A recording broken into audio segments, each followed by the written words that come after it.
Hey, Sheryl, I'm so excited to have you on the podcast. Welcome. Oh, thank you very much. And I see we're twinning here as well. Just pick that We up. are, aren't we? The denim girls. That's right. I love to wear me a little bit of denim. I'm so excited to actually have this conversation on my podcast. You very beautifully gifted my Inner Circle and Elevate community a masterclass a couple of months ago where you were talking about nutrition to thrive.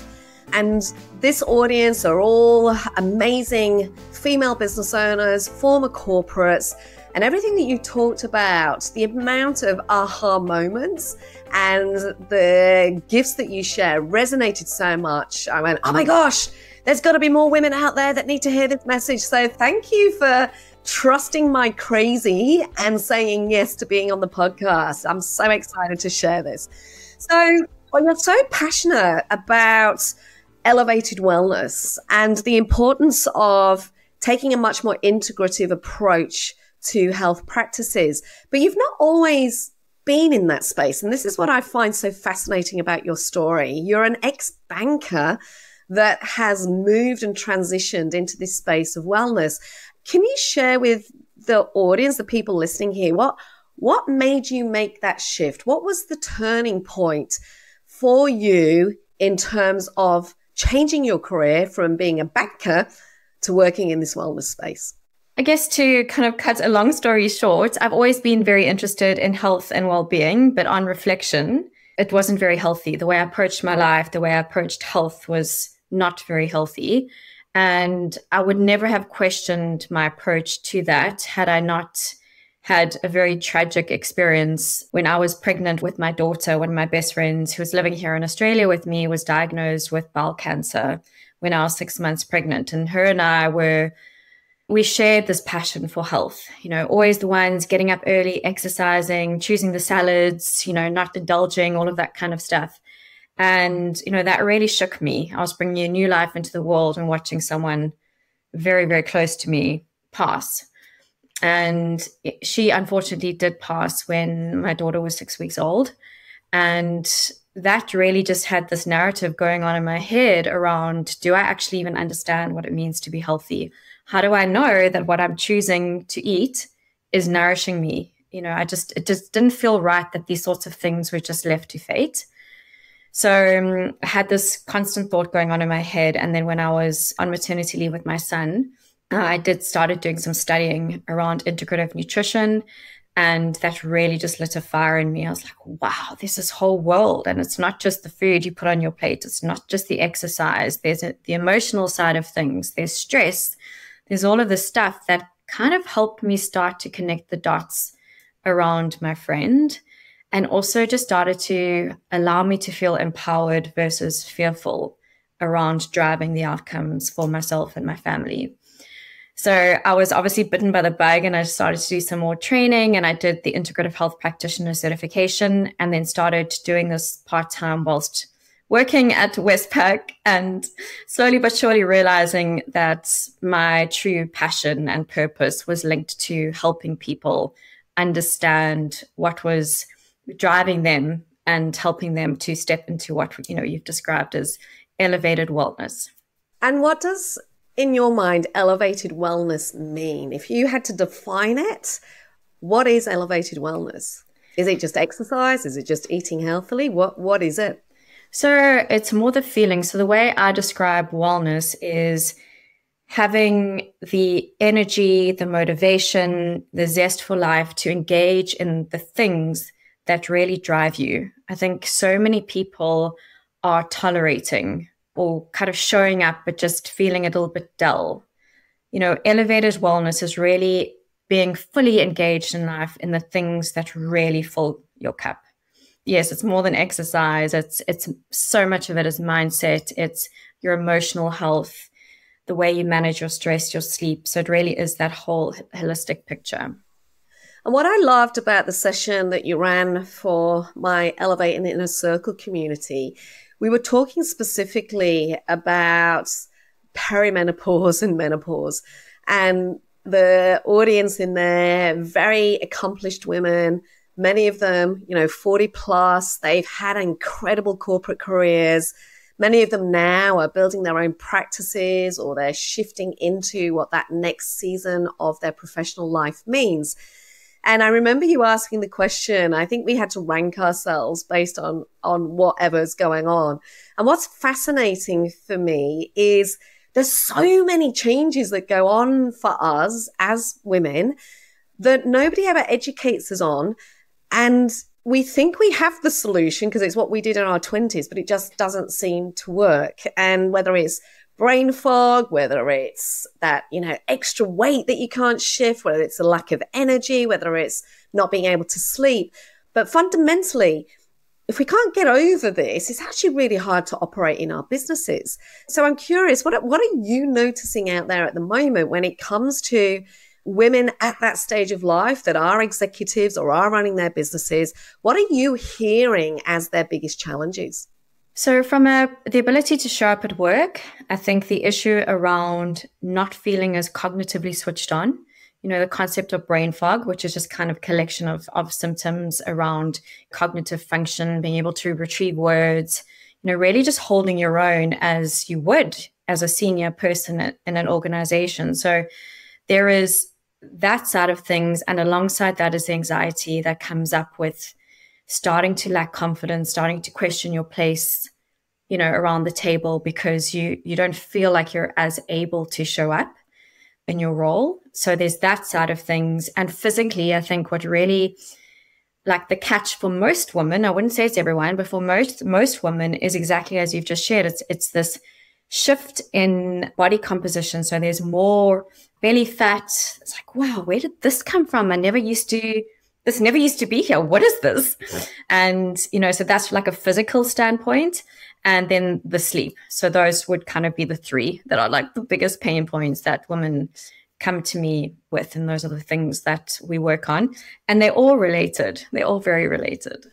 And thinking about the conversation, because you do some incredible work, what do you see as some of the biggest myths that need to be debunked when we enter that stage of life? What are you working on in terms of changing that mindset around?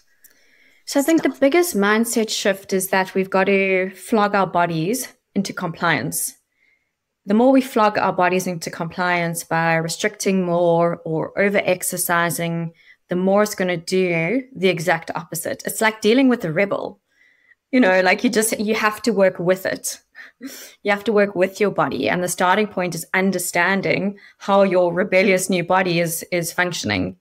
Understanding what is driving these symptoms, because it's only when you have that real understanding, can you then start to make changes that are actually going to work for you versus against you. Because just as you articulated so beautifully, when we start to feel like our bodies aren't showing up the way they used to, we start doing the things we did in our 20s and our 30s, but they just won't work for us anymore. And it's only going to add fuel to the fire, so to say. Can you give me some examples? Anyone that knows me knows I used to love running. Running was my thing. Sign me up to Tough Mudder, sign me up to Spartan.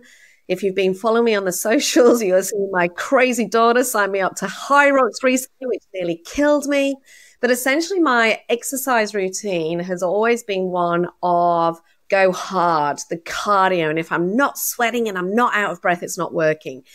And so as an example, if I think about when I didn't even realize I was going through perimenopause, to be honest, but as my body was changing, it was like, oh, exactly that. Like go to the gym more often, make sure I work out harder. Maybe, Sheryl, you'll kill me on this one, 2 cardio classes, one after the other instead of one. Can you sort of explain like the opposite to that, the busting of that myth and what we should be doing in its place? Yeah, exactly. So I guess the starting point is the reframe that perimenopause and the early years of menopause are an opportunity for health. So the symptoms that we have now, or we get now, are really signs from our body that things are out of balance. And if we don't tend to them now, then, when you over the age of 60, that's when the dis-ease in the body starts to fester. So really it's an opportunity for positive transformation to setting yourself up well for a long health span. So with that lens in mind, we need to be thinking about almost like backcasting from our final decade. And what do we want to be doing when we're 90 or 100, however long you want to live to? Because we want to be functional, mobile, independent, not be one of those women in a nursing home. So we have to do all the things now to set ourselves up for that. And the good news is by doing that, that also mitigates the risk of the common symptoms and, niggles that women experience now. Can I just pause you there for a second? Because I just want to pick up on what you said. You said something there that I want to make sure our audience are hearing. You said this moment in time, perimenopause, menopause, is an opportunity for health and positive transformation.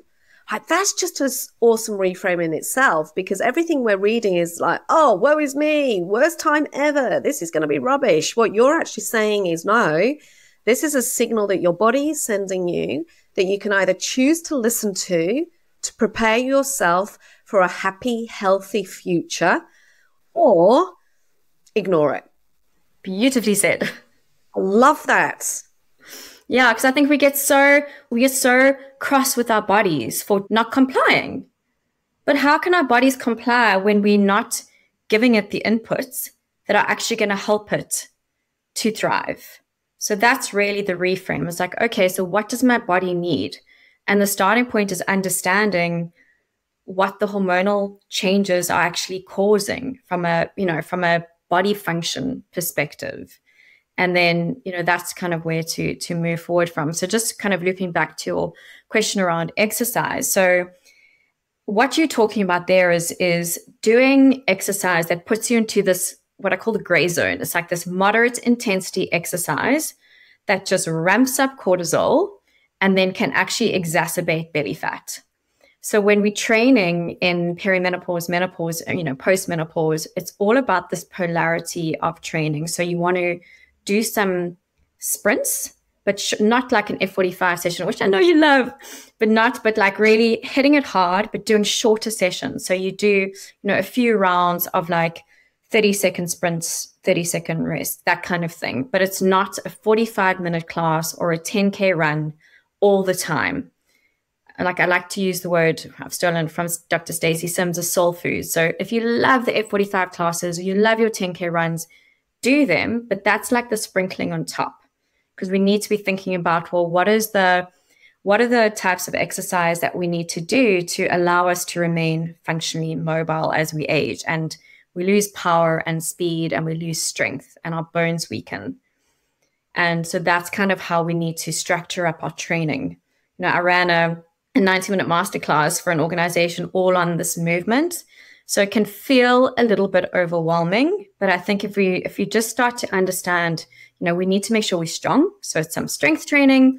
We need to do some sprints with recovery, and, the low, slow walking is beautiful for us as well.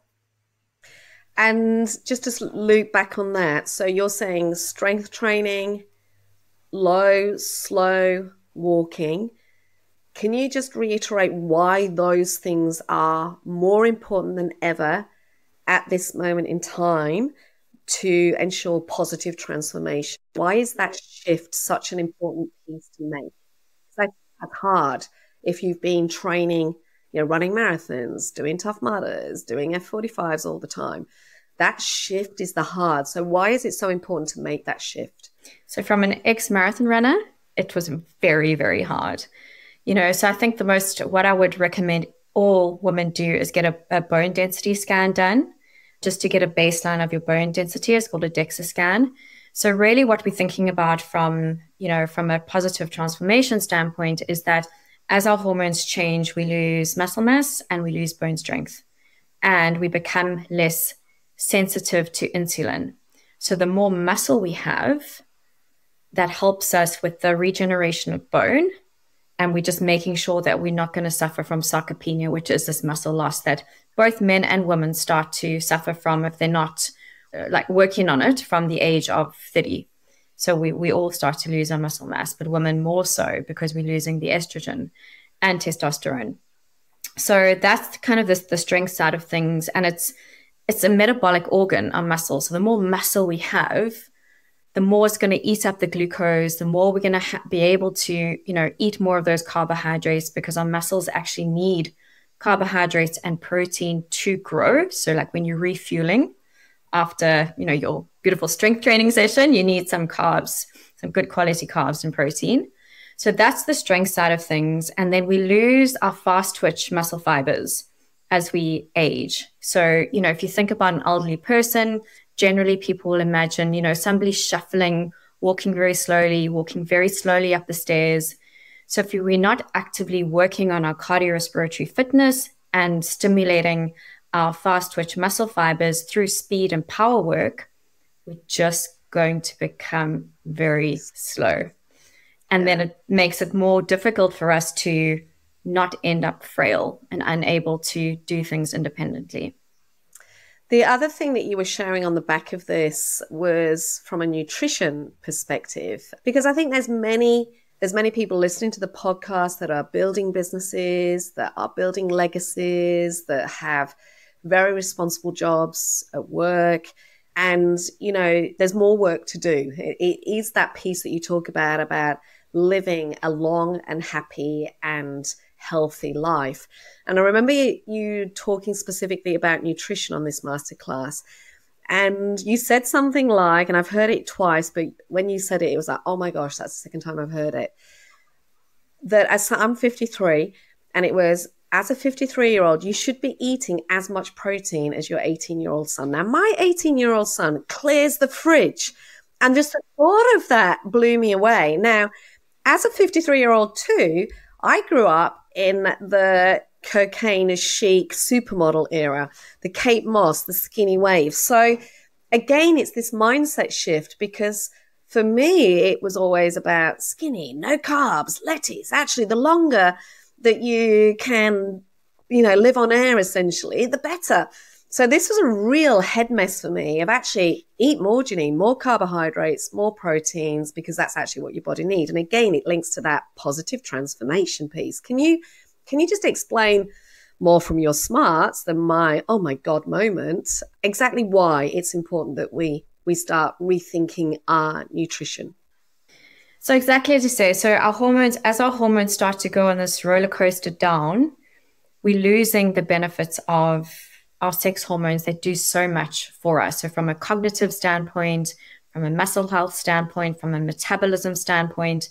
So, I like to think of a scale. So as our hormones go down, we've got to lift up our game from a nutrition, movement, all the lifestyle pillars perspective. So when we're talking about kind of constructing our plates, yes, protein is essential because it's the building blocks of our hair, of our nails, of our muscles, of our hormones. Like we need to have enough protein for all our functions, for all of our body functions to work properly. And what I find so often is that women are under eating protein. Mm-hmm. So in order to hit what's called muscle protein synthesis, which is the rebuilding or regeneration of your muscle, you have to have 30 grams of protein in a single sitting. So I'll speak to my clients and I'll ask, okay, so in our intake session, so what are you having for breakfast? I'm having protein for breakfast. Awesome. What are you having? 1 egg and, some tomato. I'm like, okay. So 1 egg is like 5 grams of protein, maybe 6 if it's a huge egg. So you need 5 of those to hit that muscle protein synthesis threshold.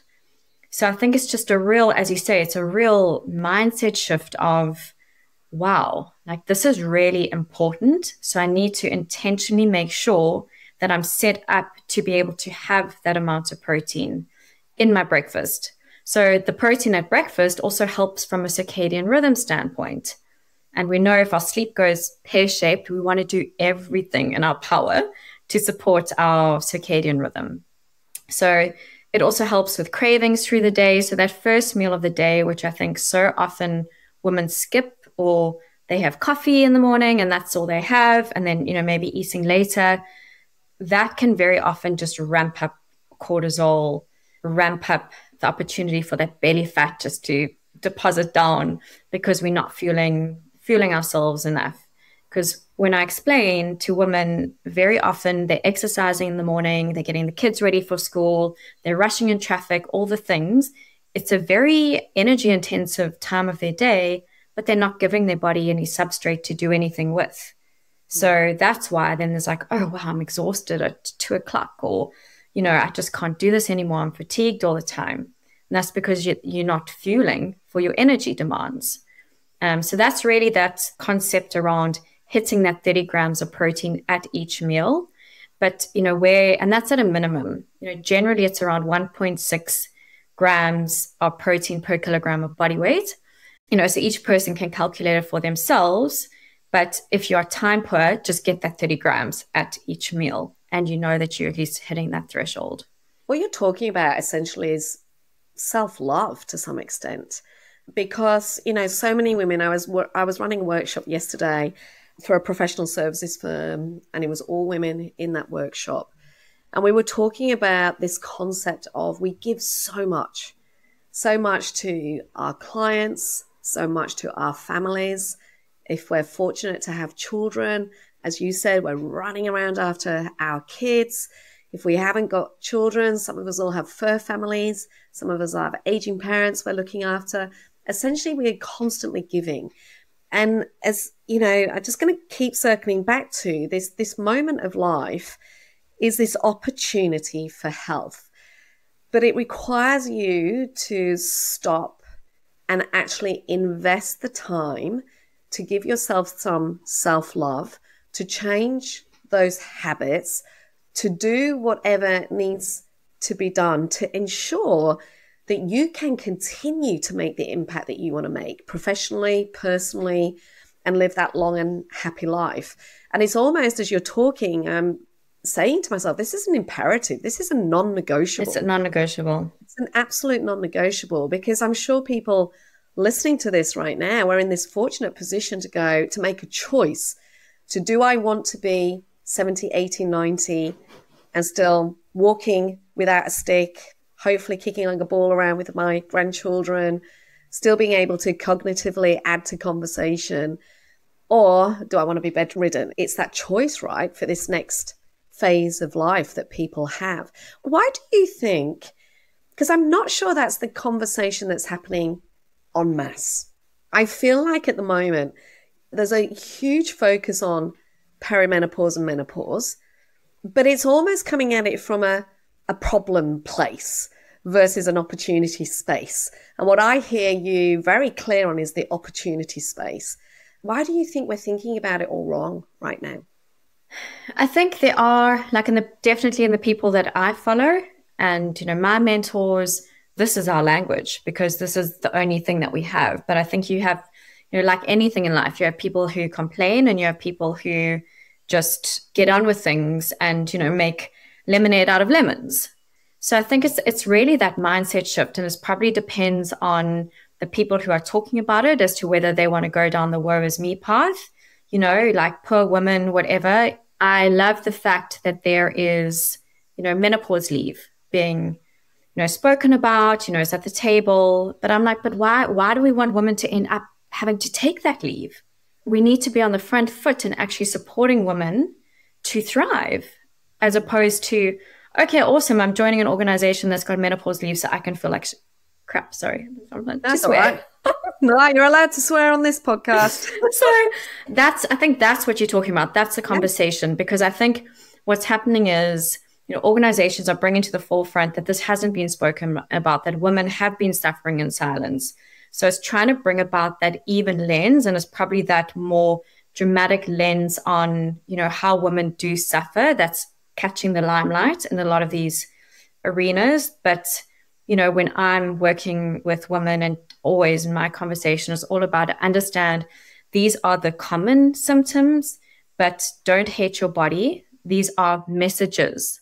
Listen and make changes. But I think, some people just, until there's a health crisis, I find that it's very seldom that I catch people on the side of, there's just a few things that I could tweak.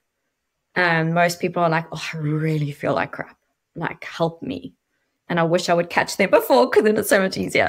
But I think if I think about, I never had a conversation with my mum or even amongst my colleagues about it. So the conversation has changed. It was more like, oh my God, this strange thing is starting to happen. Are you feeling the same? So the conversation is definitely becoming more open, which I think is absolutely fabulous. And I think it has to, because the reality is there's more women in the workforce.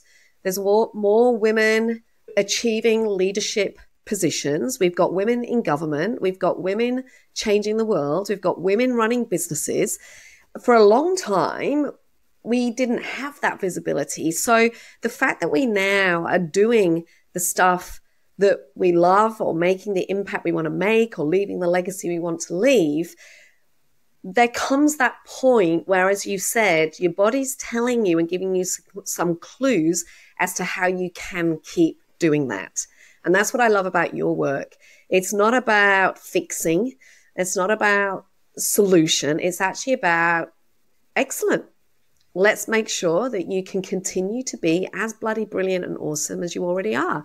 You've just got to change some of the inputs to help you get there.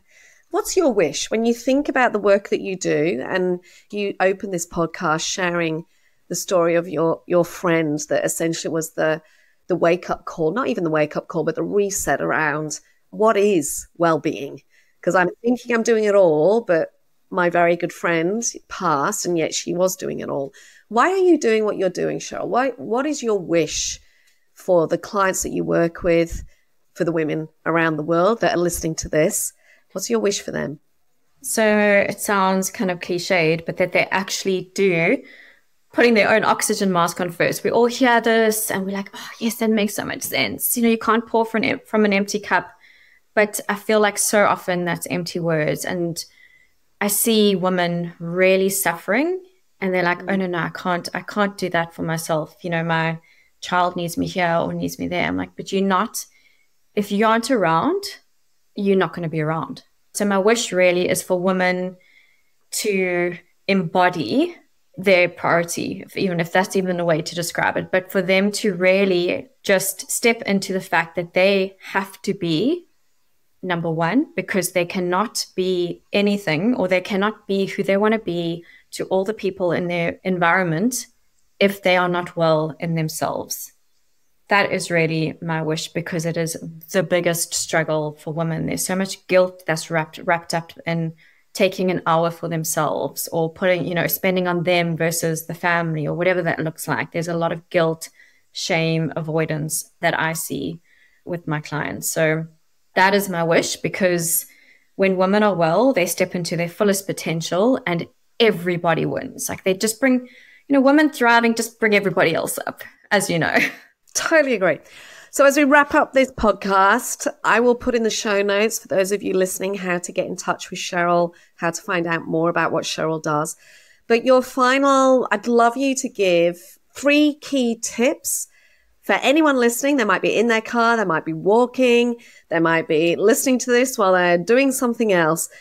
What are the top 3 things that you would love our audience to actually intentionally think about that will change things for them? Okay, so number 1 is really just acknowledging the beauty of your body, that it is not broken, that things are just a little bit different, and that it's asking for something different of you. So that's kind of number 1. And then don't get stuck in, oh my gosh, and now I've got to do the protein, and I've got to do like the HIIT training and, the strength.